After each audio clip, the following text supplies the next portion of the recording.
More on the resignation of the Post Office CEO, we are joined by Charles Nwaila, who is the Post Office board member. Good afternoon and welcome. Good afternoon. Good afternoon and to the listeners as well. All right. Can you give us the details about why the board is disagreeing with Mr. Barnes on the issue of the strategic positioning of the Post Bank within the Post Office? You know what? Yesterday we received this resignation. After considering all the options, we accepted the resignation. So the main reason, it's a process that started. I'll take it from 2016. It started much earlier, but 2016, it is when it started in earnest. This is the recapitalization of the post office process. So KPMG helped us to doing the due diligence work and so on. So they came up with four options in terms of that recapitalization with regard to the location of the post bank. Post bank is a subsidiary of the post office. So and so on. So if the post office was to be granted the license and so on, we needed, in terms of the Reserve Bank, to have a bank controlling company. So I'll only look at the two of the four options. The one that all of us agreed with him, Mr. Barnes, was option 3, which interposed the banking controlling company, the post office being the controlling holding company, and then below that then is the post bank. Now the bank controlling company and the Reserve Bank would play an oversight role, but the post office will be the holding company, still part of the whole outfit.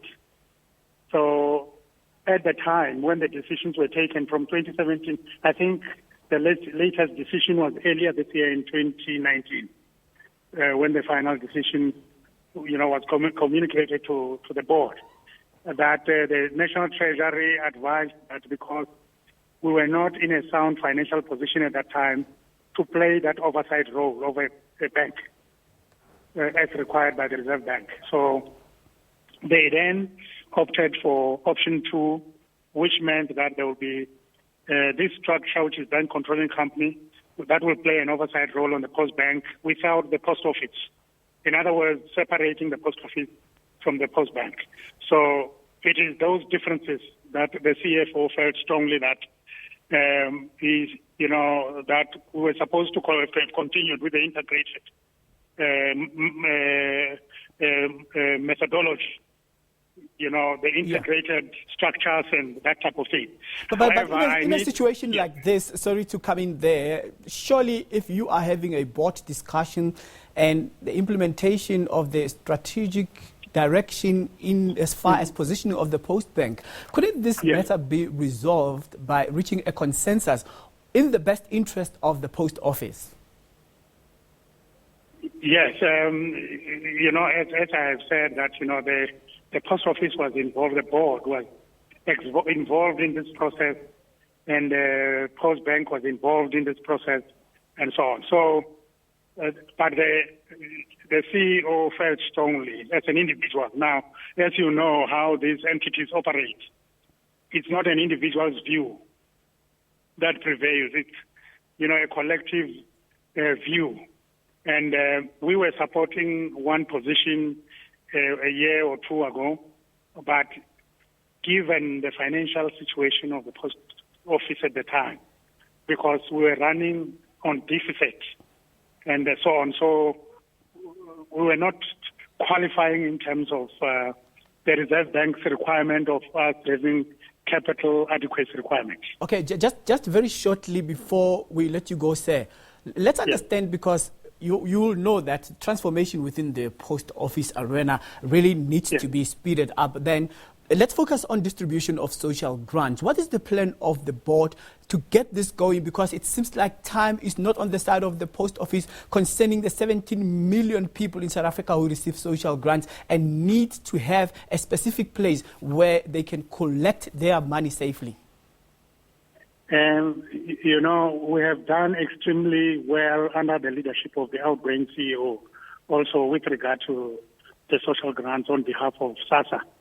And as you know, that, you know, we have completed the process of the issuing of the cards to about 7.8 million South Africans. And we are moving towards cashless process. And we have done that within a very shorted space of time. So, you know, there is a team that has been built, a very strong team that is leaving behind the part of the post office is left behind financially sound, and you know, as he leaves. So we also have a 2030 strategy, which he led and which has been approved by the board. So we are confident that there will be no disruption. The person that is taking over was the GCOO, who has been working under Makpan. All right. So thank you very much for making time to speak to us right here on News Today. And of course, we've been trying to get in touch with Mr. Mark Barnes, the outgoing CEO of the Post Office, and he was not available to come on air with us right now. Let's take a break.